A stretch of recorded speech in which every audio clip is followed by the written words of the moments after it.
Assalamualaikum warahmatullahi wabarakatuh. Alhamdulillahi rabbil alamin. Segala puji dan puja hanya milik Allah subhanahu wa ta'ala. Allah yang maha menyaksikan, maha dekat, maha mendengar, maha tahu segala-galanya. Dialah Allah subhanahu wa ta'ala, pencipta langit dan bumi, pemilik jagad semesta alam. Dialah Allah yang menggenggam segala-galanya. Tidak ada satupun yang lepas dari kekuasaan Allah. Tidak ada satupun yang bisa lari dari Allah. Segala ciptaan pasti memerlukan Allah subhanahu wa ta'ala. Segala puji bagi Allah subhanahu wa ta'ala yang maha baik. Allah menciptakan kita dan Allah mengetahui apapun yang kita lakukan. Allah maha sabar, walaupun kita jarang ingat kepada Allah, tetap kita dibimbing. Allah melihat setiap dosa dan maksiat yang kita lakukan, seluruhnya. Tapi Allah menutup-nutupi, sehingga orang lain tidak tahu kebusukan kita yang sesungguhnya. Dan Allah bahkan membimbing kita untuk bisa bertobat.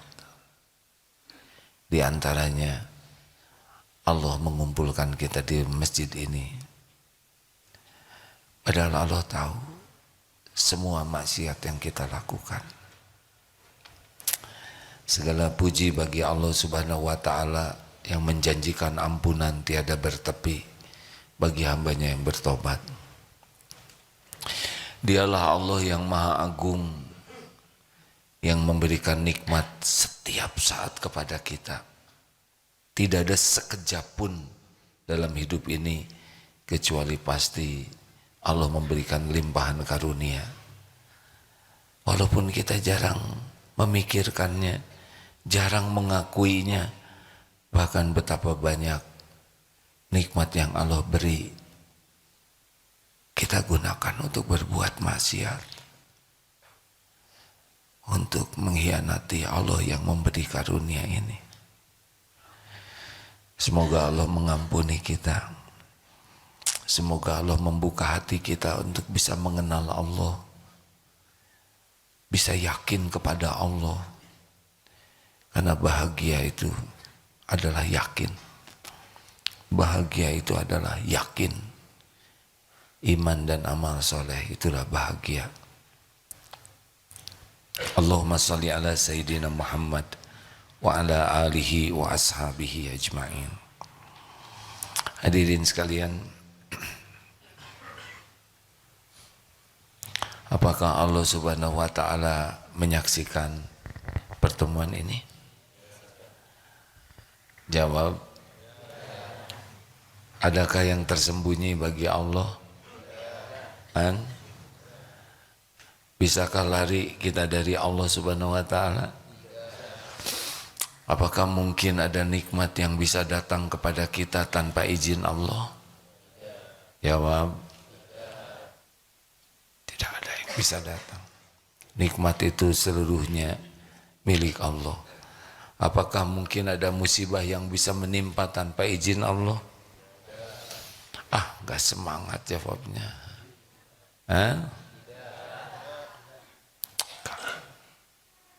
Kita ini milik Allah sepenuhnya. Tidak bisa jatuh sehelai rambut pun tanpa izin Allah. Tidak ada luka pada diri kita kecuali dengan izin Allah. Tidak mungkin kita mati kecuali dengan izin pemiliknya. Masalah terbesar dalam hidup kita, kita tidak kenal kepada Allah dengan baik. Akibatnya kita sangat sibuk dengan selain Allah. Padahal kalau kita yakin ada Allah penguasa langit dan bumi, udah selesai itu. Perkara rezeki itu tidak ada lagi yang kita cemaskan.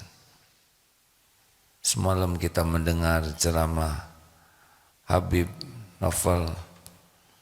Beliau dengan pertolongan Allah mantap sekali menceritakan tentang yakin. Orang-orang yang yakin itu hidupnya berbeda dengan yang tidak yakin. Mau diberi contoh? Nih. Tebak apa Pak?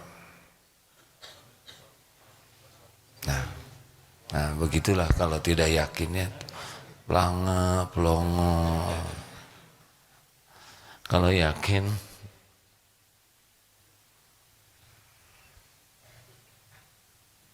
apa yang mau diambilnya? Kalau yakin beda. Ini ada kartu nama. Apa yang ada di tangan saya? Apa? Bulat perkataannya tuh. Mantep. Kalau yakin tuh mantep. Siapa yang memiliki rezeki di langit dan bumi? Siapa yang membagikannya? Dulu siapa yang ngasih rezeki kepada kita? Sekarang siapa yang ngasih rezeki? Besok, lusa, sampai kita meninggal siapa yang jamin rezeki? Dan gak ada cemas, takut tidak ini, takut Allah pemiliknya, bulat Allah. Jadi apa yang kita lakukan? Ibadah saja. Sholat ibadah, kerja ibadah, ngurus keluarga ibadah, sudah itu saja. Rezeki Allah yang ngatur. Ini susah kalau orang kurang yakin kepada Allah. Tapi kalau yakin, sudahlah, itu urusan Allah sepenuhnya. Urusan kita bagaimana menjemput rezeki jadi ibadah. Bagaimana kalau sudah dikasih rezeki nambah ibadah. Kan ada yang nanya, orang Islam dikit-dikit sholat, kapan kerjanya? Kerja kita emang sholat ya. Kita itu hidupnya itu untuk ibadah. Wa ma khalaqtul jinna wal insa illa liya'budun. Memang sholat itu kita diciptakan itu untuk sholat. Kita tuh kerjaan kita tuh nunggu waktu sholat. Nah dari sholat ke sholat diisi dengan ibadah yang lain. Tiangnya sholat diisi dengan ibadah yang lain, bekerja, ngurus keluarga, belajar, kadang olahraga, apapun dengan niat untuk takarub kepada Allah. Ya begitu saja. Kita tidak sibuk nyari uang.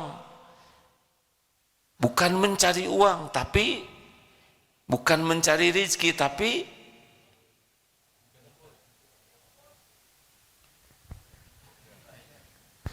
menjemput Kasep. Kita nih bukan mencari rezeki, tapi apa bedanya mencari dengan menjemput?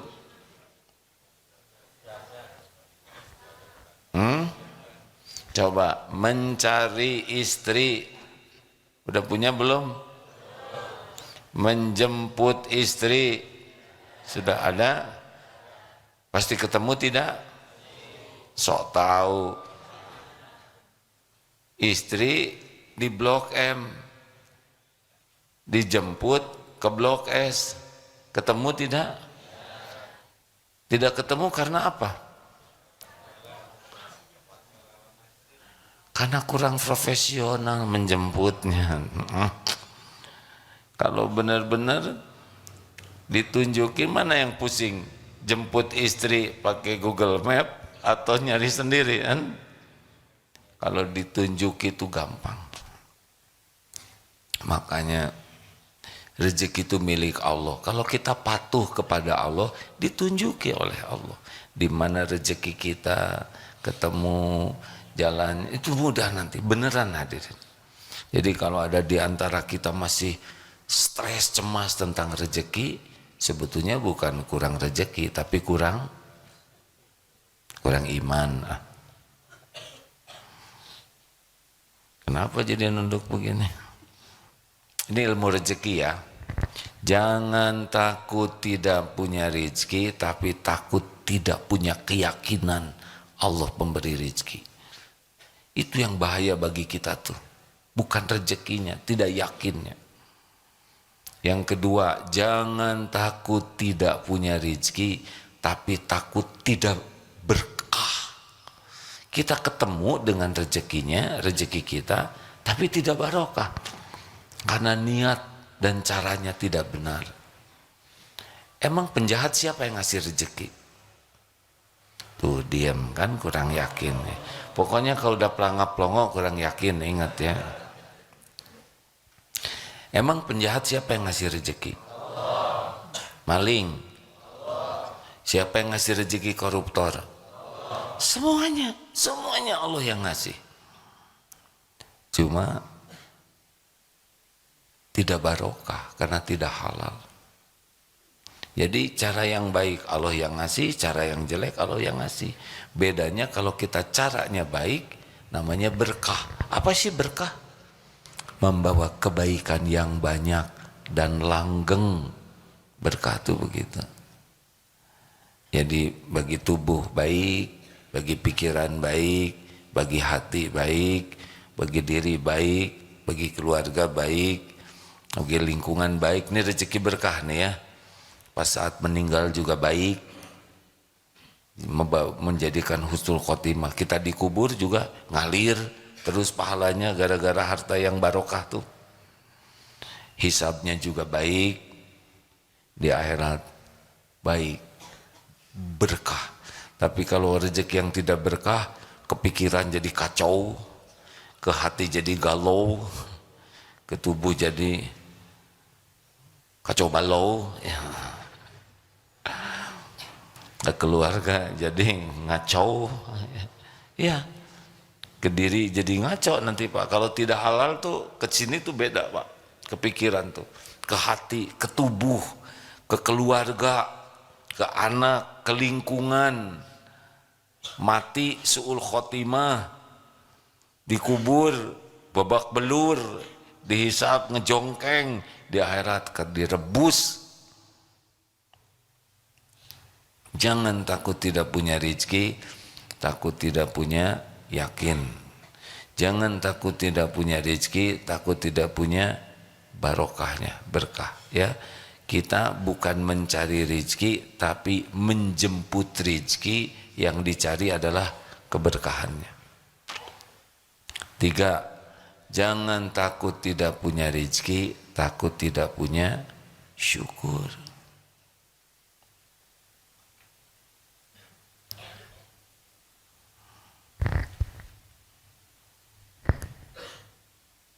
Yang lihat Pak, ini tadi pagi ada cucu baru selesai Iqra karena masih kecil sekali 5 tahun, terus pengen Quran, diberikan Quran. Hada min fadli Rabbi yabluwani ashkur am akfur.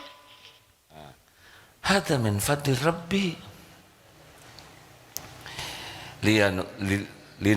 liyabluwani ashkur am akfur. Surat An-Naml 40. Ini doa Nabi Sulaiman. Hada min fadli Rabbi, ini termasuk karunia Tuhanku untuk mengujiku. Apakah aku syukur am akfur atau kufur. Barang siapa yang bersyukur, ini terusannya ya.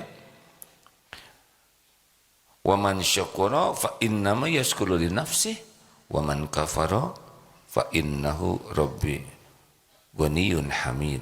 Fa inna rabbi ghaniyun karim wa fa inna rabbi ghaniyun karim. Maaf. Ini termasuk karunia Tuhanku untuk mengujiku apakah aku syukur atau kufur. Barang siapa yang bersyukur maka dia bersyukur untuk dirinya sendiri. Barang siapa yang kufur maka sesungguhnya Allah Tuhanku maha kaya dan maha mulia.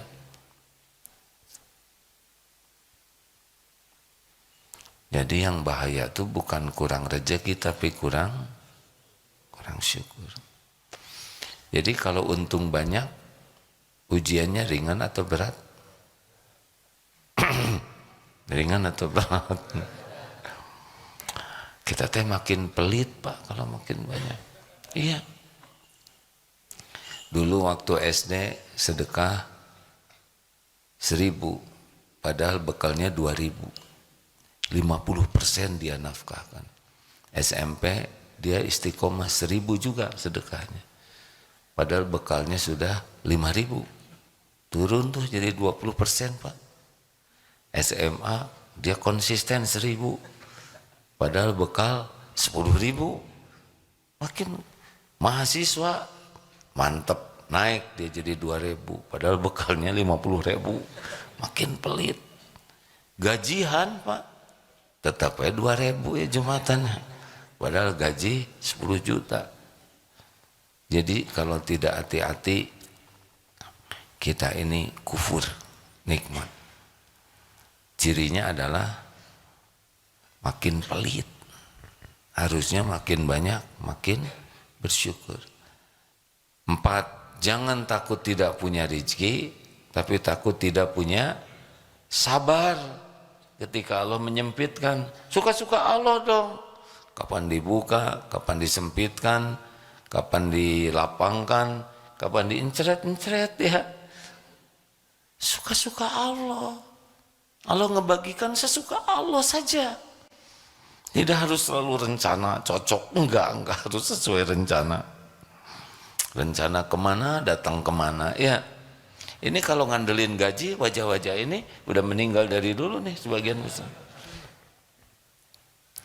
Di Darut Tauhid itu santri karyanya 1.400 Pak. Pada waktu Covid kemarin, mulai Covid, saya nanya berapa cadangan dana yang ada. Hanya cukup kita stok gaji itu hanya untuk 3 bulan. Jadi cadangan gaji di pesantren ini hanya cukup 3 bulan Pak. 3 bulan lagi kita sudah habis kecuali jual-jual aset.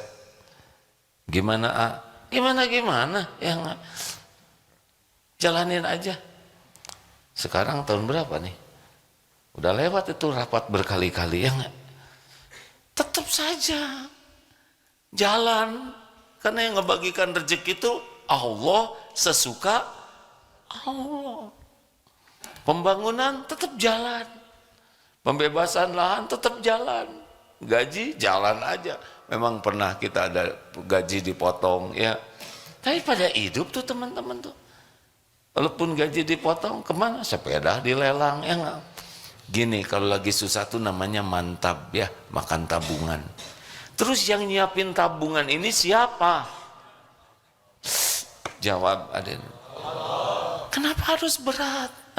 Terus mau ngapain tabungan kalau nggak dipakai? Kita tabungan tuh dikeluarin tuh berat. Memang disiapkan pada waktu kita kepepet. Nanti tabungan saya habis. Apa artinya? Manset, makan aset, tahu ya. Jual sepeda. Dulu Darut ini sering bagi-bagi sepeda. Wah, udah ratusan, udah banyak. Ketika dikumpulkan, ayo kita bersepeda. Loh, kok jadi sedikit yang bersepedanya? Namanya manset, ya enggak? Waktu Covid dijualin sepeda, udah nggak apa-apa, nggak usah berat. Kalau harus keluar ya keluar aja. Kenapa ditahan-tahan? Ya, tapi harganya setengah. Ya udah, nggak usah dijual atuh. Tapi saya perlu, ya jual atuh ya. Kenapa berat? Nggak usah ribet. Dunia ini nggak boleh ribet-ribetan, nggak ada bertengkaran ya. Halo, sing sabar, ada waktunya kok. Udah pernah nggak tidak punya uang? Ada yang pernah, ada yang sering, ada yang konsisten ya. Cara Allah memberi rezeki mah nggak harus kepikir oleh kita semua. Betul, hadirin. Abah, anak berapa? 5. Ada yang lebih dari 5, acungkan tangan. Berapa Pak? 6. Lebih 1 ya. Ada yang lebih dari 6? 7? 8? 9? 10? 11? Shh, biasa aja ketawanya. 11, Masya Allah tuh Pak. Tapi itu semua ciptaan Allah, semua milik Allah, yang ngedesain Allah, yang mencukupi Allah, cukup aja. Maka kalau karyawan berapapun, dah bukan saya yang ngegaji, dia ketemu rezekinya masing-masing. Jangan takut tidak punya rezeki, takut tidak punya sabar. Jadi kalau disempitkan, tenang aja, diambil yang ridho. Jangan takut tidak punya rezeki, takut tidak punya ridho kalau dia diambil. Kita sering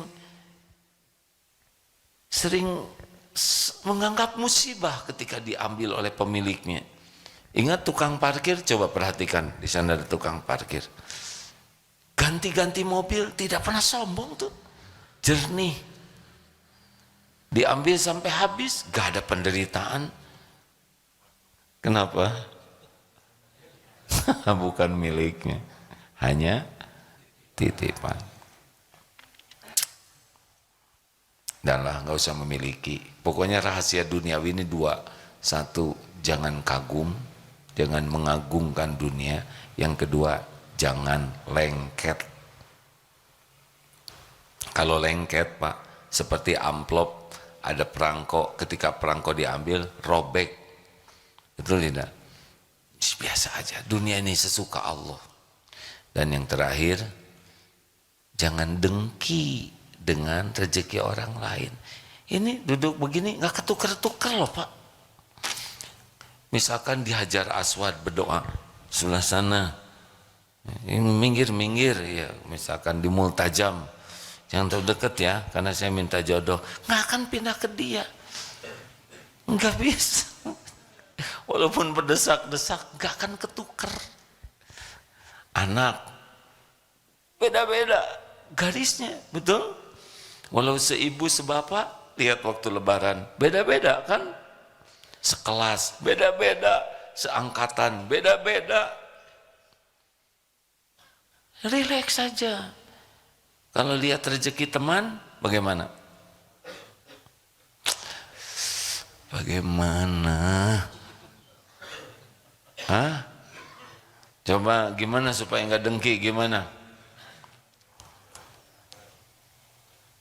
Nah berarti belum tahu, makanya bengong. Mana nyaman takut kelihatan bodoh kita ini, terus ngejawab tapi nggak tahu apa yang mau diomongin, jadi bunyi sendiri tapi pelan dan dia sendiri nggak ngerti. Aja baik. Kalau lihat orang dapat rezeki, doakan semoga berkah, itu obatnya. Karena kita suka nggak rela dan nggak akan pindah ke kita. Ini di Cileunyi toko banyak, toko bukan toko, warung tahu Sumedang berderet itu segitu banyaknya Pak. Suatu saat saya ke sana Pak, nggak niat beli sih, tapi lihat itu jadi pengen beli, tapi karena banyak jadi tidak tahu yang mana nih yang harus dibeli. Caranya begini, persnelengnya dinetralkan kan udah pelan ya. Bismillah ya Allah, terserah rezekinya siapa. Pas berhenti di kios yang kosong, hadirin. Jadi rezeki sebelahnya, maksudnya begitu. Oh begitulah rezeki. Tenang, tenang ya. Jangan kotor hati dengan dunia. Di kantor nggak mungkin semuanya jadi dirut, betul tidak? Ini dirut ngepel, ini dirut kebersihan. Relax saja. Yang penting jadi amal soleh. Teng 5.30. Saya diminta pagi ini, silahkan ini Pak siapa yang hadir itu Pak Rian? Pak Ryan. Silakan Pak Ryan, ketua. Siapa lagi? Ini ada dua nih, Pak Irwan. Pak Iwan. Maaf ya. Oh maaf Pak Iwan, silakan.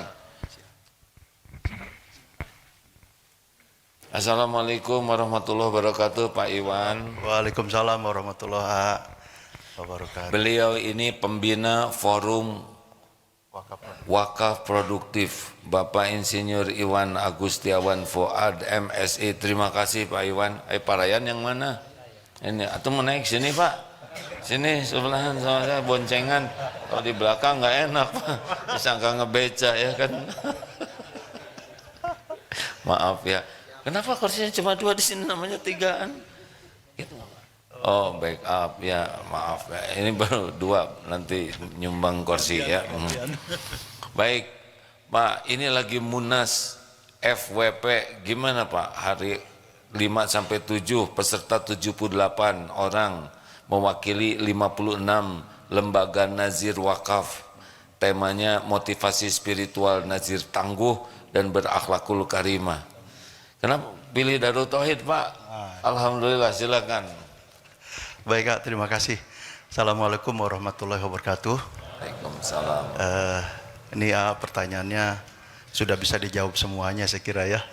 Jadi yang bertanya sekaligus yang tahu betul jawabannya A. Oh, enggak, justru nanya, saya nggak boleh bohong Pak.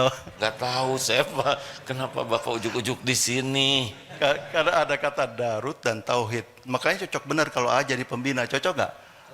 Cocok ini, karena indeks spiritual kita lagi turun A.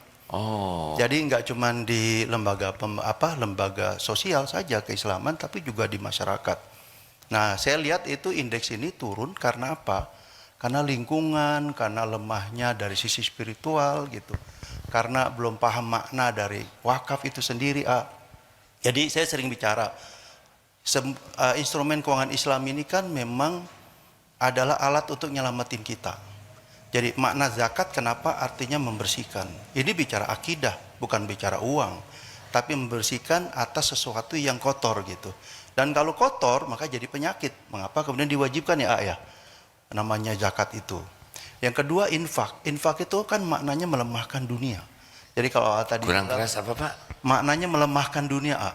Melemahkan dunia. Iya, jadi kenapa tadi A bilang 2000 gitu. Tapi akhirnya dia jadi lemah gitu. Kenapa? Karena dia bukan ngelemahin dunia tapi nguatin dunia gitu A. Nah ini jadi persoalan kita. Nah ini satu lagi yang paling tinggi instrumennya yang disebut wakaf A. Wakaf itu melepaskan dunia. Jadi kalau A bilang tadi ada amplop yang perangko nempel, itu karena apa saja yang nempel sama bumi itu pasti susah dicabut. Apa saja yang nempel sama dunia pasti susah dicabut. Gedung ini dia makin kuat nempelnya A, makin susah dicabut. Nah begitu juga roh kita. Kalau kita tidak memahami maknanya wakaf, maka pasti kita akan susah dicabut. Itulah kenapa para sahabat berlomba-lomba disebut peradaban tertinggi. Jadi kalau lihat cerita berapa banyak tanah wakaf di dunia, wah keren banget itu. Di Indonesia sendiri kalau lihat dari tanah wakaf yang tersebar, kan totalnya 2000 triliun kalau dikonversi dengan uang. Di Indonesia? Indonesia. 6,2 juta meter persegi. Kebayang itu tanah wakaf kita. Tapi kenapa kok kita ada persoalan ini? Saya buat indeks spiritual kita turun. Jadi banyak titipan orang tua kita dulu, tapi nggak dikelola dengan bagus gitu. Saya pernah jadi komisioner waktu di Badan Wakaf 2 periode. Saya ngelihat ada masalah apa sih? Oh ternyata saya sebut suka bumi, suka dengan bumi. Jadi masih banyak nazir wakaf masih demen dengan dunia gitu. Akhirnya apa yang terjadi? Banyak konflik Jadi tanah wakaf kita di Semarang, di Demak, 200 hektar loh Demak. Semarang tuh 70 hektar loh kota. Di Tanah Abang itu ada 4 hektar ya Yayasan Said Naum. Kenapa kok nggak bisa kita kembangkan? Padahal besar sekali. Itu tadi jadi mohon berkenan jadi pembina supaya apa? Karena saya dengar tadi luar biasa ya. Ini nasihat Saya ada lagi satu hal yang penting yang saya lihat ya. Apa saja tuh kan kalau kita tahu kelemahannya bisa kita kendalikan ya. Misalnya angin kita kendalikan jadi kipas angin, jadi AC gitu. Api juga begitu. Itulah hebatnya manusia. Kita kendalikan jadi kompor gas, korek api gitu. Nah, pertanyaannya nih, uang itu kan makhluk juga gitu. Kenapa kita nggak bisa kendalikan? Itu maka tadi bilang, wah nih bicaranya luar biasa ini. Ini bicara tentang bagaimana cara kita mengenal makna kenapa kita diciptakan dengan seperangkat ya, ada ruhiyah, ada juga badan kita. Nah ini yang sebetulnya ngalahin dunia ini dengan ruh yang sehat. Jadi berkenan benar-benar saya pas dengar tadi luar biasa berkenan. Apa ini teh? Apa ujuk-ujuk pembina? Ha? Karena indeks Kan kita Bapak pembinanya ini. Nah, kenapa jadi saya? Saya tuh pengacara, Pak. Pembawa acara. jadi begitu Jadi Baik. kalau bicara Darut Tauhid ada bicara tauhid Jadi kunci dari utama semua adalah kenapa mata kita dua yang terlihat satu. Mata kita dua, yang terlihat satu. Iya karena hidup ini kanan dan kiri. Tapi kalau sibuk dengan kanan dan kiri, kita nggak sampai pada tujuan yang sebenarnya. Oh, Makanya- dalam sekali ini. Nah, ya. Mata dua, yang dilihat satu. Bapak itu ada yang melihatnya dua, tiga. Itu lain. Itu cerita di belakang nanti. Luar biasa, Masya Allah. Jadi ternyata di negeri kita tuh banyak aset wakaf tuh. Tetapi masalahnya bagaimana memproduktifkan wakaf ini. Begitu ya Pak? Betul ya. Nah, boleh saya bicara pengalaman sedikit Pak? Monggo silakan. Jadi di Darut Tauhid juga tren orang menitipkan wakaf ke Darut Tauhid sekarang meningkat Pak. Semakin meningkat. Tetapi tidak semua yang mau mewakafkan ke Darut Tauhid diterima. Ini pengalaman Pak. Karena kami sangat khawatir tidak bisa mempertanggungjawabkannya di hadapan Allah. Juga tidak sederhana Pak ya. Maaf. Ada yang wakaf tanah dulu 10 hektar. Bapaknya sudah sepuh sangat ingin berwakaf. Meninggal. Ibunya ingat amanah suaminya. Masalahnya anaknya belum punya pemahaman yang sama. Betul. Dua di antara sekian anaknya tuh gak mau Pak. Iya betul. Kita terima dulu, kita biayai itu Pak. Betul. Tapi ternyata tidak selesai juga. Saya sedih sekali melihat ibunya menangis karena dua anaknya ini. Ada lagi, ini saya punya wakaf udah dibangun tuh pesantren, tapi nggak makmur. Susah ternyata bangun pesantren, biayanya tinggi, perawatan, ngedatengin orang. Akhirnya diwakafkan lah ke Darut Tauhid. Nah, kita kirim tim dengan pertolongan Allah jalan. Nah ternyata yang punyanya jadi nggak ridho Pak, diambil lagi. Ya sudah, mangga. Suka bumi ya Satya. Ya, Masih suka dengan dunia. nah kasihin lagi Pak, karena kalau kita direcokin terus kan jadi susah Pak kerjanya. Ya, karena frekuensinya beda. Artinya memang wakaf style ini kita harus menjadikan lifestyle wakaf itu sebagai tanda kecerdasan kita. Betul. Karena kalau saya lihat dari depan ini, saya mohon maaf ya, ini wajah dalam antrian ini Pak. Bapak sudah berapa lama di dunia Pak? Saya Ya. 54. 54, berarti masih lama dong kalau 63. Belum tahu. Kalau 54 setahun lagi Pak. Nah, Ya. saya kalau dengan 63 teh temeo hati saya. Jadi kita harus berpikir cerdas bahwa dunia ini hanya mampir. Bahwa dunia berikut isinya itu adalah aset kita untuk pulang. Betul. Jadi jangan ditahan ya. Harusnya ini jor-joran kita ini untuk pulang, karena mau tidak mau pasti mati dan pasti ditinggalkan dunia ini. Iya. Lihat nggak Mas, Mbak Eli, belum tahu ya Mbak Eli, siapa ibunya Mas Charles dari Inggris ya, Elizabeth. Lagi mikir saya. Lagi mikir nggak apa-apa, ini agak lama memang mikirnya. Beliau wafat tidak dibawa kerajaan segitu gedenya, betul tidak? Iya. Gak ada yang dibawa. Nah, makanya orang-orang yang cerdas itu aksaruhum lil mauti dzikra, sangat banyak mengingat kematian, dan wa ahsanuhum, dan paling baik mempersiapkan untuk kehidupan sesudah mati. Jadi lembaga yang Bapak bina ini betul-betul mencerdaskan. Karena kalau orang cuma senang dunia udah pasti ditinggalkan, cerdasnya di mana? Kita punya sesuatu yang bakal kita tinggalin, tapi kita mati-matian jaga. cerdasnya apa? Ya enggak? Sesuatu yang bekal rusak, bekal misah, tapi dipikirin terus jadi enggak cerdas. Justru yang kita pikirkan, yang kita bisa bawa pulang. Iya. Makanya disebut nazir ya. Silakan Pak, saya lagi. Bagian Bapak ya. Gimana nih Pak? Apa yang harus dilakukan sekarang? Nazir kita itu totalnya ada 300 lembaga yang sudah terdaftar di Badan Wakaf. 300 lembaga ya. Lembaga. Tapi kalau nazir perorangan itu hampir 300.000. 300.000. Karena di Indonesia ini masih dua, ada yang sifatnya individual, ada yang bicara lembaga.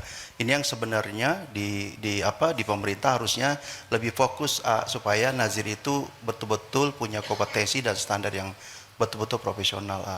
Jadi kalau bahasa saya itu kan artinya cinta ya. Cinta itu harus punya kompetensi yang betul-betul tidak hanya kompetensi manajerial, teknis dan sosial kultural, tapi ada kompetensi spiritual yang harus dimiliki. Jadi bicaranya mengapa kenapa saya lihat ini tepat banget nih. Karena kompetensi ini jarang terukur bahwa bagaimana kita kontrol akidah kita sehingga nggak rusak pada pandangan kita dan penglihatan kita gitu loh. Karena bicara nazir ini kan yang zuru ngelihat sesuatu yang di dalam, bukan di luar gitu loh. Sesuatu yang nggak kelihatan jadi kelihatan itu nggak mudah. Maka perlu ada ahlinya yang ngajarin. Ini loh cara ngelihatnya begini begitu. Dan itu ahli akhirat, ahli tauhid gitu. Kenapa kita di Darut Tauhid? Karena ketemu dengan ahli tauhid yang bisa ngelihat yang nggak kelihatan tadi gitu. Maka kompetensi spiritual itu harus kita miliki. Nah ini ada persoalan. Sehingga akhirnya kualitas pengelolaan kita menjadi persoalan masalah. Contoh misalnya, ada tanah wakaf yang dijaminkan ada tanah wakaf yang dijual ada pesantren besar yang kita tahu itu kan rebutan antar waris gitu. Padahal tanah wakaf gitu. Banyak sekali. Jadi kalau ketika saya di BWI, pas kebetulan divisinya untuk ini untuk penyelesaian masalah hukum, hampir 90% itu ada masalah dengan nazir kita. Karena ngelekat tadi, karena indeks spiritualnya, karena kompetensi spiritualnya lemah gitu. Nah itulah yang kemudian kita harus coba menggali ada masalah apa ini gitu. Itu yang kedua yang saya lihat masalah integritas juga persoalan, networking masalah. Sebentar, satu-satu Pak. Satu ini kompetensi C. Satu masalahnya adalah tingkat spiritual, keyakinan kepada Allahnya ya, karena itu yang akan membuat jadi megang kepada dunia. Kalau sudah yakin ke Allah, dunia ini jadi kendaraan saja. Tapi kalau sudah kurang iman, pengen dunia ini. Walaupun ini tanah wakaf. Gitu kan Pak? Betul. Berantem, bertengkar. Makanya ya alhamdulillah ini cerita sedikit. Di Darut Tauhid ini pantangan bagi saya dan keluarga anak-anak Pak syariatnya. Tinggal di tanah wakaf. Harus di tanah sendiri gitu ya. Di fasilitas sendiri. Karena kalau dan tidak ada kaitan dengan aset ini. Jadi kalau saya meninggal nanti insya Allah clear antara keluar. Kalaupun kerja di sini ya dia bekerja. Tidak memiliki. Nah itu diantaranya ya Pak. Jadi masalahnya dia tidak takut ke Allah. Jadi pengennya dunia itu termasuk aset wakaf. Jadi lengket ya. Penyebabnya dua saja Pak. Mengagung-agungkan dunia dan lengket. Baik yang kedua Pak. Jadi itu tadi C-nya kompetensinya. Yang kedua integritas. Gimana integritas tuh Pak? Integritas itu bicara tentang bagaimana kita budaya hukum dalam diri kita itu clear jelas gitu. Jadi kita bicara tentang hukum Allah ya, yang sangat detail bicara tentang bagaimana sikap kita. Lalu di tengah manusia juga kita bisa berperilaku dengan benar. Maka bicara integritas itu adalah kesadaran hukum tadi. Ini yang memang diperlukan untuk ngawasin. Mengapa kemudian harus ada polisi? Jadi saya cenderung lembaga-lembaga sosial ini harus lebih ketat diawasi dibanding lembaga-lembaga keislaman ya, dibanding lembaga umum. Kenapa? Karena nyelamatin gitu tujuannya. Bukan sekedar kita buat sebuah kayak lembaga institusi umum. Karena kalau tidak, kita tidak akan selamat gitu. Baik, saya berusaha menerjemahkan Bapak kelihatannya ilmunya tinggi-tinggi nih. Jadi karena saya ilmu dasar jadi begini. Tapi ini menarik sekali dan benar bahwa antara percaya dengan kontrol pengawasan itu seperti uang yang dua-duanya harus ada. saya percaya padamu, saya berbaik sangka. Islam kan mengajarkan berbaik sangka. Tapi saat yang sama betul-betul dijaga, dikontrol dengan baik. Ini akan menjaga, karena orang itu tergelincir karena ada peluang, ada keinginan dan ada peluang. Keinginan itu dihilangkan dengan keimanan, peluang dihilangkan dengan sistem dan pengendalian, pengontrol yang baik. Saya sepakat Pak, diaudit, di dalamnya ada KPK intern, datang auditor dari luar yang betul-betul bisa jujur memeriksa. Setuju Pak? Dan itu menenteramkan. Cocok Pak. Di sini wajib kita Darut Tauhid ada KPK daleman, bukan daleman, maksudnya Luaran. jeroan. Maksudnya kita ada Iya. intern. Nah, kalau kita dapati itu Pak, insya Allah nanti ada tim etik yang ikut-ikutan yang gitulah. Periksa betulan dan kita undang auditor dari luar yang kredibel. Itu menenteramkan Pak. Bagi kaminya tentram, membantu supaya tidak tergelincir, dan bagi yang menitipkannya juga tentram. Ya, Itu alhamdulillah saya setuju Pak, bahwa dikontrol itu jauh lebih baik. Jadi jangan merasa terhina kalau kita dikontrol itu ya. Justru itu pertolongan Allah. Kenapa ada malaikat? Allah kan tidak perlu malaikat, ya kan?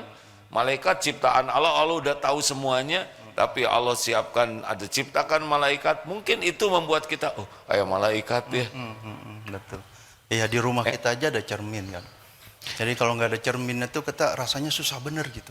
Jadi sebenarnya kontrol itu sesuatu yang sifatnya natural, alamiah. Kita jangan merasa ketika cermin bilang, kuping kamu sebelah kiri gitu. Ya memang begitu ngasih taunya, yang jelek atau yang beda gitu. Nah itu yang pentingnya kenapa. Oh pindah ya kalau di cermin kiri. Iya. Oh iya ya, cermin saya pindah ya. Iya. Pindah kanan pindah ke kiri. Ya sudah nggak usah mikir. Ya. Nah yang ketiga itu adalah N-nya, networking. Nah ini dia. Networking. Jadi Gimana kalau- networking? Nah ini persoalan kita. Jadi kita ini ngelawannya itu kurang hebat gitu. Jadi kalau bicara wakaf itu kan bicara tentang peradaban tertinggi global. Jadi kalau di Malaysia nih, kan saya sempat ngelihat beberapa lembaga wakaf. Itu mereka kolaborasi antara pemerintah dengan swasta, nazir itu sangat bagus. Gotong royong mereka bagus. Jadi misalnya di sana ada terminal bis yang aset wakaf gitu. Lalu ada kawasan wisata yang sebagian berasal dari wakaf misalnya. Dan di situ kelihatan sumber wakafnya dari mana gitu. Di Rusia juga waktu saya lihat ke sana itu wakifnya ditampilkan itu untuk mengasih tahu bahwa ini tanah wakaf, ini aset wakaf gitu. Artinya apa? Rasa kehati-hatian kita dan kekaguman kita bukan kepada yang ngasih, tapi kepada yang menciptakan gitu. Ini yang mereka ini yang berbeda. Jadi networking ini bicara tentang jaringan yang harus kita bangun. Jadi nggak bisa kita hidup sendiri, tangan kita, kaki kita ini kan satu paket gitu. Jadi harus bersama-sama. Nah ngelola wakaf juga begitu. Di IDB itu ada dana sekitar 30 miliar US, tapi nggak bisa dikelola. Kenapa? Karena bahasanya belum nyambung. Nggak ada translator yang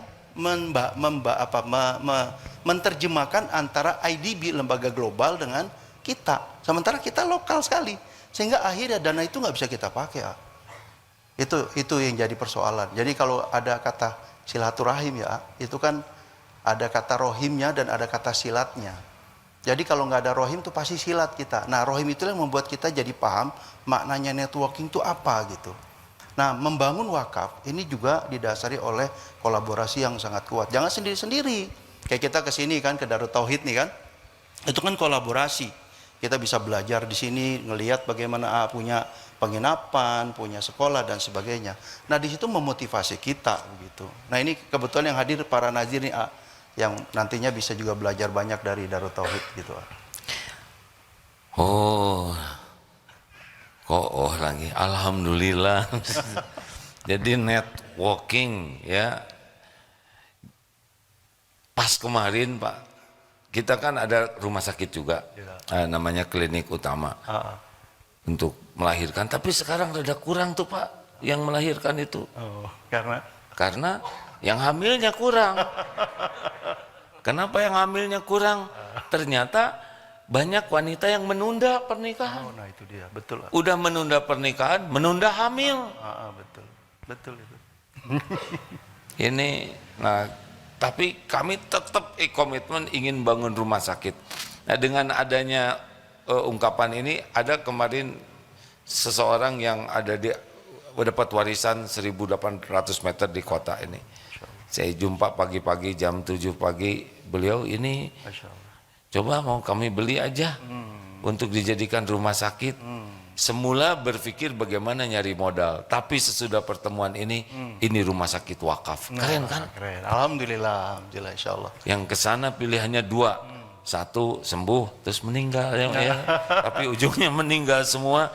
Tapi goalnya siapapun yang ke rumah sehat itu jadi husnul khotimah. Amin. Insyaallah. Alhamdulillah. Satu wasiat dari guru yang belum tertunaikan sampai sekarang nih Pak, saya tuh mudah-mudahan sebelum saya meninggal bisa mewujudkan bangun rumah sakit yang benar-benar kalau orang sakit ke sana tuh jadi bersih dosanya karena mengerti bagaimana menyikapi sakit dengan benar.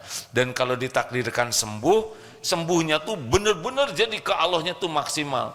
Kalaupun ditakdirkan meninggal jadi husnul khotimah. Kan berapa banyak yang akhirnya di rumah sakit. Benar? Terima kasih Pak Pembina. Saya jadi semangat. Itu cuma 40 miliar aja ya, besar kecil Pak. Insyaallah. Besar kecil. Kecil benar Pak, kecil.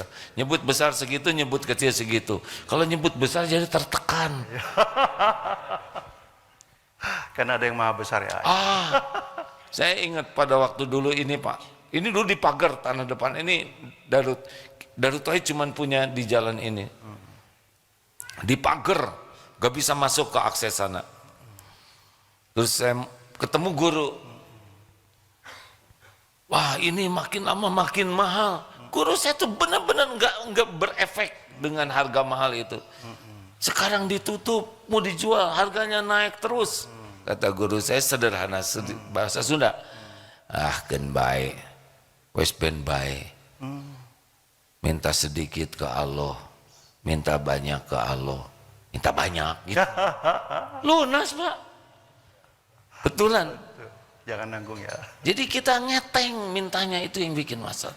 Nah, bekal itulah ketika masjid kita dulu masjidnya sebelah sana udah tidak muat Pak. Akhirnya qadarullah kita bisa ini tanah tetangga ini dibeli dan dijadikan masjid. Pelajaran yang lalu kita ngeteng-ngeteng jadinya masjidnya jelek terus. Rancang yang bagus, cari bahan yang bagus, awasi dengan bagus. Berapa renovasi? 17 miliar. Kata orang-orang teman, wah kemahalan. Renovasi 17 miliar. Jamaah kita kan kebanyakan mahasiswa. Ya sedekahnya 2.000-an ya. Ini yang buat ngeteng tuh ya. Jangan takut, ini rumah Allah. Selesai kerjakan, bismillah. Terkumpul 32 miliar. Masya Allah. Jadi kelebihan. Nah mulai mikir, ke kamiin aja, enak. Boleh satu lagi saya cerita Pak, Ya. di Australia. Masya Allah. Teman-teman cerita, kita nggak ada nih gereja, masjid untuk orang Indonesia. Ya udah kita cari aja gereja yang sudah tidak berfungsi karena ada izin place of worship. Jadi tempat ibadah jadi nggak susah. Akhirnya ada satu tuh Pak, tolong buka pintunya. Ya, ini saya ceritanya sederhanakan, minta kunci, akhirnya minta di gereja tuh di dalam. Ya Allah, ini milikmu. Selama ini digunakan menyembah selain engkau. Jadikan rumahmu menyembah engkau. Tanya berapa harganya? Qadarullah waktu itu murah Pak, murah sekali, hanya sekitar 7,2 miliar. Saya nggak punya uang sebanyak itu, tapi tetap ngomong murah, ya kan? Sebab ngomong mahal juga tetap segitu. Saya tanya ke teman-teman yang mendampingi waktu itu, ada beberapa pengusaha dari Kuningan. Cik punya tabungan berapa? Ini syariat ya. Saya pinjam, saya yang bayar garansinya gitu ya, personal garansi. Ada yang 100, ada yang 500, ada yang 1,5 ya. Pada itu lunas Pak. Tinggal saya kan yang punya hutang. Saya nggak bicara terlalu jelas sih ke Allah yang cuma di hati saya ini kan rumahmu. Masa saya yang bayar gitu, tapi saya nggak ngomong gitu. Saya hati-hati sekali ya. Lunas Pak, itu sebagian orang nggak mau dikembaliin uangnya. Masa katanya buat masjid dikembaliin, beres. Jadi itu masjid Pak. Terus tetangganya ada yang komplain. Gimana coba caranya supaya nggak komplain? Dibeli rumahnya gitu. Tinggal minta ke Allah Pak. Jadi Masya Allah, maaf ya Pak, jadi saya lagi yang ngomong ini. Satu, kita tingkatkan ruhiyah umat supaya makin yakin gitu ya. Termasuk para nazir ini amanah luar biasa. Bahwa walaupun kita tidak memiliki tapi kita dapat pahala. Yang kedua adalah bagaimana kualitas integritas, profesionalisme dengan pengawasan nazir ini. Dan yang ketiga adalah membiasakan sukses itu adalah bekerja sama dan bersama-sama kerja. Betul. Jadi jangan merasa hebat kalau sendirian, enggak. Justru menyukseskan itu yang hebat. Begitulah Pak. Ada pesan-pesan terakhir sebelum meninggalkan acara yang fana ini? Ya, jadi kalau tadi ada C, I, N-nya networking, T-nya adalah teknologi, A-nya adalah accountability. Jadi cinta itu lahir dari kata-kata itu yang kita harus terjemahkan. Maka ada kata yuhibbuhum wa yuhibbuna. Jadi kalau dia cinta pada Allah, maka Allah akan cinta kepadanya. Ini yang barangkali membuat inspirasi kenapa kita ada di komunitas wakaf gitu. Karena hidupnya udah nggak di sini. Gitu. Ibaratnya kata kelaten, alat kelaten kan melateni. Kata kelaten itu melateni, artinya telah dikasih melatih orang yang di situ tapi nggak di situ. Nah ini yang barangkali kita ini yang terakhir barangkali boleh pesan kepada komunitas kami ini. Jadi din sama dun kan hurufnya sama 3. Ya, dunia dan din. Tapi bedanya huruf ya-nya yang satu di dalam, yang satu di luar. Nah, kata din tadi bilang, jadi harus e-nya tuh ya-nya itu yakin. Jadi keyakinan yang sangat kuat yang menyebabkan dunia itu bisa ngikut gitu. Nah, ini yang tadi sampaikan. Nah, disinilah barangkali instrumen yang kita gunakan. Tapi kalau dunia, bicara dunia, ianya di luar. Maka kata profesional, kelihatan jelas, aturannya dan sebagainya itu juga menjadi instrumen kita di dalam menggerakkan nazir ini. Ya mudah-mudahan apa yang ini terima kasih banyak teman-teman bisa berkumpul di sini, bisa belajar banyak, bersilaturahim dan sekaligus kita ada munas yang mudah-mudahan nanti kepengurusan ke depan sekali lagi mohon berkenan di depan teman-teman ini siap jadi pembina Siapa saya? Dideklar ya, dideklar ya. Mau apa? Pembina, nambah-nambah bukan ya, supaya spiritual, supaya indeks spiritual kita terkontrol dan mungkin kita perlu ada pertemuan rutin dengan camping nanti di Eko 2 camping, ya betul. Jadi saya setiap malam Sabtu, malam Ahad tuh camping Pak. Oh, Masya Allah. Di Eko Pesantren 2. Boleh Bapak di sana ya. Insya Allah. Makasih, saya tutup dengan sebuah sabda Rasulullah SAW ya. Rasulullah SAW bersabda, man kanatid dunya hammahu faraqallahu alaihi amroh. Barang siapa yang tujuan hidupnya duniawi, maka Allah akan mencerai-beraikan urusannya. Ribet aja setiap waktu. Yang kedua cirinya adalah waja'ala faqrahu baina ainai.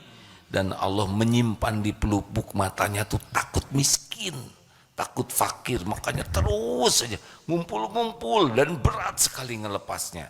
Dan yang ketiga ini walam ya'tihi minad dunya illa ma kutibalah. Dan dia tidak mendapatkan dunia kecuali emang udah rezeki dia, tapi pakai menderita, pakai sengsara, pakai nyesek, pakai ribet. Padahal dia juga itu jatah dia juga. Hanya diubah statusnya jadi tidak barokah. Terus selanjutnya waman kanatil akhiratu niyatahu jama'allahu lahu amroh.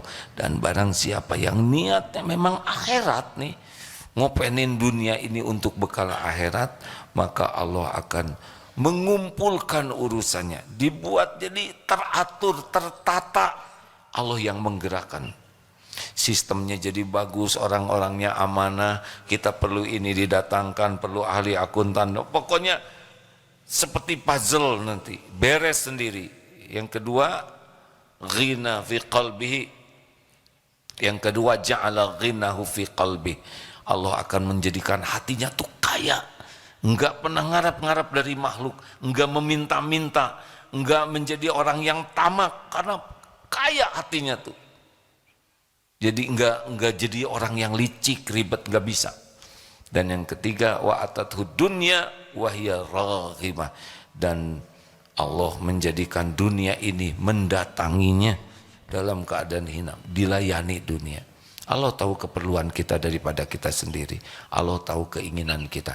Dunia dia ngikut nanti ke sini. Mudah-mudahan kita semua menjadi ahli zuhud walaupun dunia di tangan kita, dan mudah-mudahan kita dibuat oleh Allah menjadi orang yang penuh manfaat. Karena khairun nas anfa'uhum linnas, dan semoga Allah mengaruniakan kepada kita istiqomah dan husnul khotimah. Kumpul jadi ahlul jannah. Amin ya rabbal alamin. Subhanakallahumma bihamdik asyhadu alla ilaha illa anta astaghfiruka wa atubu ilaik. Assalamualaikum warahmatullahi wabarakatuh. Terima kasih Syekh. Masya Allah. Mana ini yang kelompok ini teh, ini semua aduh berat di akhirat nih ya. Iyalah kita dituntut nanti ya kan.